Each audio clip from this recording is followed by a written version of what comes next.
आज आपण भरलेली कारली बनवणार आहोत, रश्श्यावाली। हे बघा, मी कारली ना धुवून कापून घेतल्यात, मधनं चीर पाडून घेतली। ही 1 वाटी खोबरं घेतलंय, 1 वाटी शेंगदाणे, आणि त्याला लागणारा मसाला 1 कोथिंबीर, हिरव्या मिरच्या आणि लसूण।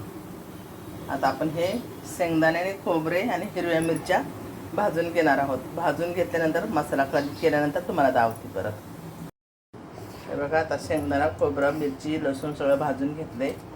आता त्याच्यामध्ये ना हे हळद, मीठ आणि हे धने पावडर, बस आता एवढं सगळं टाकून आपल्याला हिरव्या मिरचीचं रश्श्याचं कारलं करायचं आहे। मस्त बनतंय, व्हाईट व्हाईट कारली आहे। आणि ही कोथिंबीर आपण त्यात घालून घेऊया। आता ह्याचं आपण मिक्सरमध्ये वाटून घेऊ।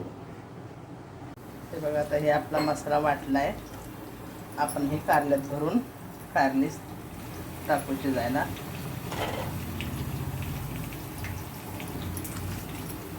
बघा, हे कारल्यात मसाला आपण भरला आहे। आता हे कारले आपण शिजायला ठेवले।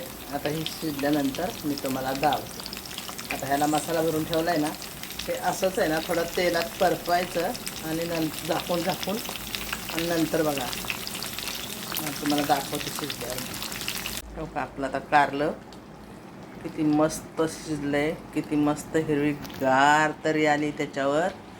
बघा, तुम्हाला दाखवते।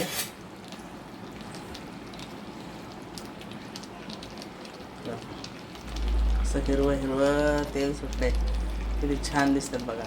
तुम्ही हे कारले ना 8 दिवस जरी ठेवलं तरी ही कारलं खराब होणार नाही, कारण ह्यात आहे ना आपण मसाला हिरवा वापरलाय। मस्त शिजल्यात आपली कारली बघा। जास्ती पातळ नाही करायची, एकदम अशी रबरबीत करायची।